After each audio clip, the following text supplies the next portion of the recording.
గెలుపుపై ఏ party ధీమా ఆ పార్టీదే. అందులో ముఖ్యంగా వైఎస్ఆర్ కాంగ్రెస్ పార్టీ మరియు సీఎం జగన్మోహన్ రెడ్డి. సీఎం జగన్మోహన్ రెడ్డి అయితే గెలుపుపై తీవ్ర ధీమాలో ఉన్నాడు. మనందరికీ తెలుసు.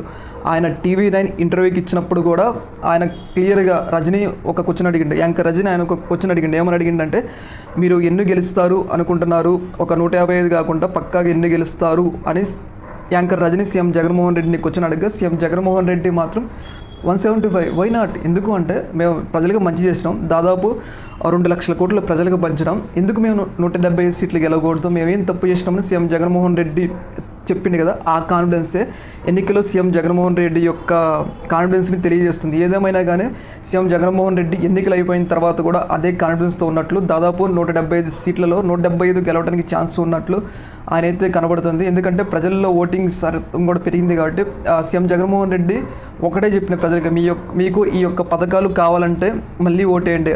జనాలకి పథకాలన్నీ అలవాటైనాయి కాబట్టి ఆ పథకాలను మళ్ళీ తెచ్చుకోవాలనే ఉద్దేశంతోనే ప్రజలు తనకు ఓటేసినట్లు ఎన్నికల తర్వాత సీఎం జగన్మోహన్ రెడ్డి భావిస్తున్నాడు. ఆయన దాదాపు 175 సీట్లు గెలుస్తా అని అయితే కాన్ఫిడెన్స్లో ఉన్నట్లయితే మనకైతే కలుస్తుంది. ఏదేమైనా కానీ సీఎం జగన్మోహన్ రెడ్డి కాన్ఫిడెన్స్ లెవెల్స్కి వేరే లెవెల్ హ్యాండ్సప్ చెప్పుకోవాలి. ఎందుకంటే అంతమంది ఏకమైనా కానీ, దాదాపు ప్రతిపక్షాలన్నీ ఏకమైనా కానీ, తన చెల్లి తన మీద పోరాటం చేసినా కానీ, ఇంత వ్యతిరేక పరిస్థితుల్లో కానీ సీఎం జగన్మోహన్ రెడ్డికి వ్యతిరేకంగా ఎక్కువ హామీలు మేనిఫెస్టోలో టీడీపీ ఇచ్చినా కానీ సీఎం జగన్మోహన్ రెడ్డి కాన్ఫిడెన్స్ చూస్తుంటే ఈ ఎన్నికల్లో 175 కొట్టిన ఛాన్స్ లేదని అయితే మనకైతే అర్థమవుతుంది. ఓకే, మరి థ్యాంక్ యూ.